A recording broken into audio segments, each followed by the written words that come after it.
ভোর রাতে দৃশ্যমানতা কমে যাওয়ায় পথচারীকে ধাক্কা মেরে দুর্ঘটনার কবলে মহেন্দ্র গাড়ি। গুরুতর আহত অবস্থায় পথচারী যুবক চিকিৎসাধীন হাসপাতালে। উত্তর 24 পরগনা জেলার বসিরহাট মহকুমার হাড়োয়া থানার কলপুকুর মোড় এলাকার ঘটনা। স্থানীয় সূত্রে জানা যায়, ভোর 5টা নাগাদ বোয়ালঘাটা থেকে একটি পাথর বোঝাই ট্রাক কলপুকুর মোড়ের দিকে আসছিল।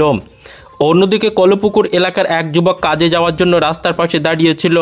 ঠিক তখনই হাড়োয়া রাজারহাট রোড ধরে রাজারহাটের দিক থেকে একটি মহেন্দ্র গাড়ি হাড়োয়ার দিকে আসছিল।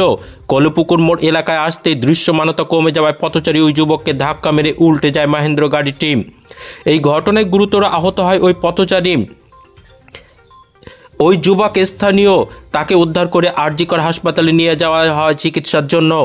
বর্তমানে তিনি আরজিকর হাসপাতালে চিকিৎসাধীন রয়েছেন। তার অবস্থা যথেষ্ট সংকটজনক।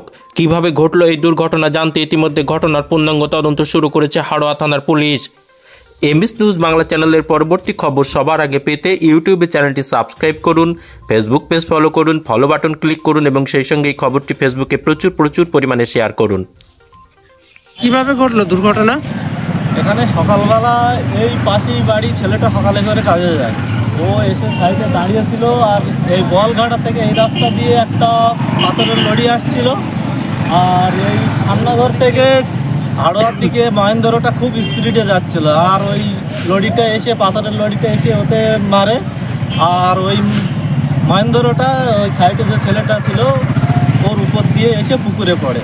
সে ছেলেটার অবস্থা এখন খুবই অবস্থা খারাপ। সে এখন হসপিটালে ভর্তি, কোনো খবর আসেনি, এখনও হুঁশ ফেরেনি।